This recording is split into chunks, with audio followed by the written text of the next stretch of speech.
রবিবার দুপুরে কচি পাঁঠার ঝোল দিয়ে ভাত খেয়ে ঘুমানোটা বাঙালির বহু দিনের পুরনো অভ্যেস। তো এখন স্বাস্থ্য সচেতনতার কারণে কারণ কারণ ক্ষেত্রে লিস্ট থেকে কচি পাঁঠা বেরিয়ে গিয়ে এন্ট্রি নিয়েছে চিকেন। তো চিকেনের ঝোলটা রবিবার কিন্তু মন্দ হয় না, যেমন আজকে ধরো রবিবার, তো আমাদের বাড়িতে শুরু হয়ে গেছে চিকেনের ঝোল করা তোড়জোড়।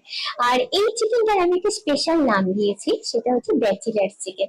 তার কারণ হলো এই চিকেনটা করতে যেমন বিশেষ কোনো প্রিপারেশন লাগে না রান্নার দক্ষতা, ক্যাজুয়ালি ঘুরতে ফিরতে এদিক ওদিক করতে করতে মোবাইল দেখতে দেখতে টিভি দেখতে দেখতে বানিয়ে ফেলতে পারো তোমরা এই চিকেনটা। তো চিকেনটা জাস্ট আমি এসে এনে খালি ধুয়ে নিয়েছি পরিষ্কার করে, তারপরে আদা রসুন পেঁয়াজ বেটে নিয়েছি, একটু টমেটো বেটে নিয়েছি, আর দেখো তেলের মধ্যে দিয়ে নাড়তে নাড়তে আমি একটু হলুদও দিয়ে দিয়েছি। তো একটু রংটা যখন হয়ে এসছে তখন তার উপরে ধনে জিরে আর লঙ্কা গুঁড়ো দিয়ে নাড়তে থাকছে।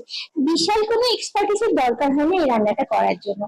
আর তারপরে এখন নুনটা দিয়ে দিচ্ছি, নুনটা তোমরা যে যার স্বাদ মতো দেবে, সেটা নিয়ে আলাদা করে বলার আর কিছু নেই।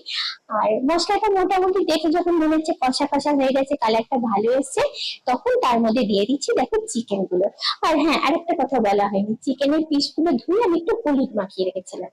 তো আজকে দুবেলা একসঙ্গে চিকেন হবে বলে এতটাই বেশি চিকেন আনা হয়ে গেছে যে কড়াতে প্রায় নাড়াই যাচ্ছে না। তো যাই হোক, কড়াতে কোনো রকম একটু নেড়ে নিয়ে আমি এটাকে ট্রান্সফার করে দিলাম ডেচকিতে। ডেচকিতে জল দিয়ে ঢাকা দিয়ে ইন্ডাকশনে বসিয়ে একদম 25 মিনিট নিশ্চিন্ত। ব্যাস, চিকেন পুরোপুরি রেডি। দেখো শুনতেই ভীষণ সুন্দর গন্ধ বেরোলো। তো সেই গন্ধটা তো তোমাদের সঙ্গে কোনোভাবেই শেয়ার করতে পারছি না, তাই লুকটাই তোমাদের সঙ্গে শেয়ার করলাম। উপর থেকে ছড়িয়ে দিলাম একটুখানি গরম মশলা। ব্যাস, সানডে চিকেন কিন্তু আমার একদম রেডি হয়ে গেছে।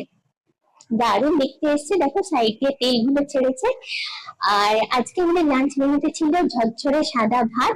ভাতটা আমি একটু আগেই করে রেখেছিলাম, কেন যেহেতু চিকেনটা একদম গরম, তো ভাতটা পুরোপুরি গরম না হলেও চলে।